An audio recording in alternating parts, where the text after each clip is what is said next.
Hi and welcome to my channel.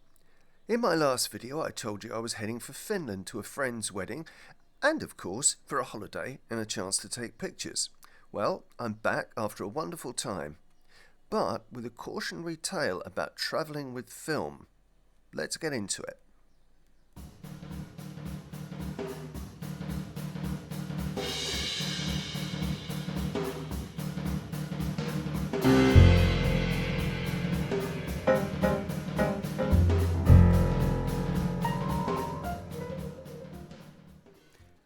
In the last episode, I told you about my plan to take my Nikon F4 and 3 lenses, some Ilford Delta 400 and some Ilford FP4, back to the beautiful city of Tampere in Finland that I've visited many times before in the past. Heathrow, the airport I was flying out of, has the reputation of not allowing hand searches of carry-on luggage and insisting that all bags go through the X-ray/CT scanner. The advice published on the Heathrow website the last time I flew abroad, about 3 years ago, was that it was safe to take films up to 800 ISO through the scanners, though worryingly that advice seems to have been removed from their site when I last looked, and indeed no mention of film is made at all. There's some talk online that, in inverted commas, professionals can declare they have sensitive professional film stocks. And I really don't know what the difference is between professional film stocks and amateur film stocks. Surely X-rays ruin all film stocks, no matter whether you use them to make money, but that's another point.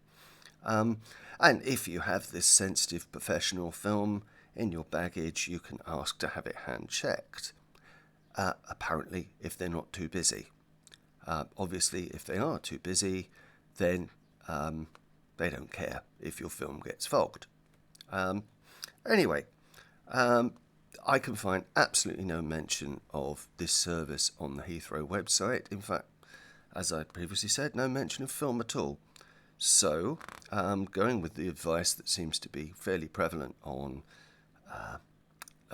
YouTube and indeed online in general, I decided to cross my fingers, shoot with ISO 400 and perhaps push to 800 for the wedding evening event. I crossed my fingers and went for it. So without any further ado, did I get away with it or did I not? More like not. What you can see there is a vertical banded fogging, which is on all of the 3 films I developed. The one that I pushed to 800 is worse. These are both the ones that were purely at 400 ISO. I suppose I made the mistake of having a film that has professional very clearly marked on it.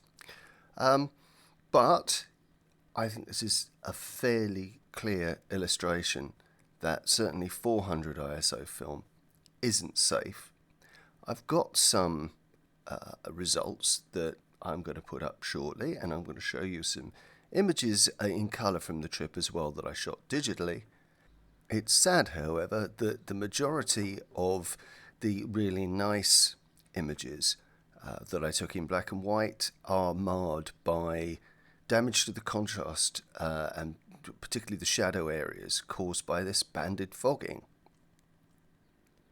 Personally, I wouldn't have called 400 ISO particularly fast. It's around the upper middle speed brackets of films, and certainly the kind of thing that I would have travelled with in the past, simply because I might not have known what the weather conditions were going to be like where I'd end up. So there may be other people who've been considering taking film with them, and this may give them cause to, well, certainly decide not to take 400 ISO, but I'm not actually convinced that 200 or even 100 would be completely immune from this.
As you can see, I managed to save a fair number of images, but the more delicate shots out across Lake Pyhäjärvi were too badly banded to really reproduce here. And some of the shots in the later evening with a lot of dark shadows showed far too much grain in the shadows because of the contrast being damaged. It's sad, but in doing this, maybe I've learnt some stuff that will stand me in good stead and maybe help you in future. Certainly, Heathrow is going to be a no-no for me as far as travelling with film in future. There may be other UK airports that will hand check baggage. I'm going to look into that, but I certainly wouldn't attempt to take film through Heathrow again after this experience. My holiday, of course, was fantastic, and I was lucky enough to be in Tampere when Finland won the Ice Hockey World Cup, and there was partying on the streets all night, even though the summer nights in Tampere are very short indeed because of how far north it is. But anyway,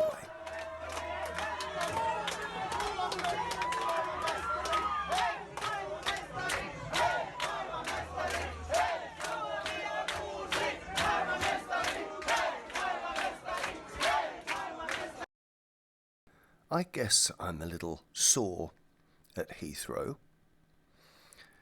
I fully understand that they have to protect people in the skies and check baggage thoroughly. But more information would be useful. Not removing the part about film, because people still do use film and they can stick their head in the sand, but we still do. Personally, I wouldn't mind if any airport charged me for a hand search of my carry-on baggage.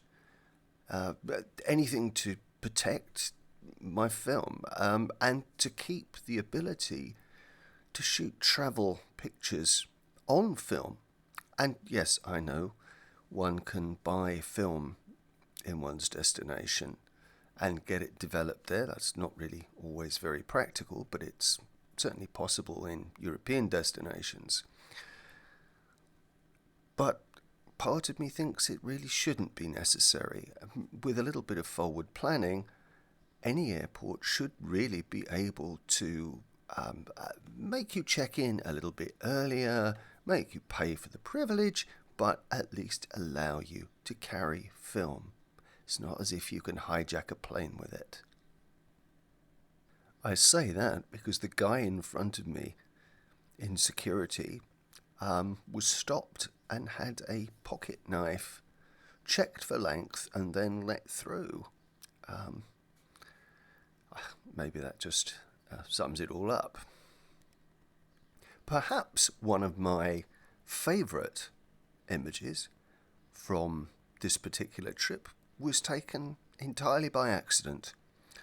I was using a very long shutter speed and a very small aperture to take some pictures in one of Tampere's many parks, and some wild hares decided to play not far from me.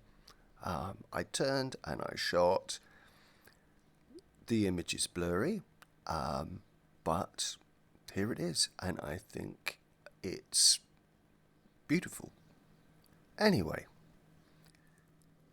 if you've enjoyed this particular episode, and perhaps if you've learnt something from it, then perhaps you'll give it a like.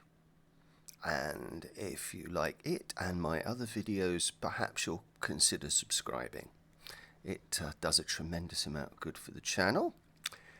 And of course, keep your comments coming in. Perhaps any suggestions for dealing with the whole airport security thing. I didn't realise it was a problem until it was a problem. Anyway, until I see you again, take care and keep taking pictures.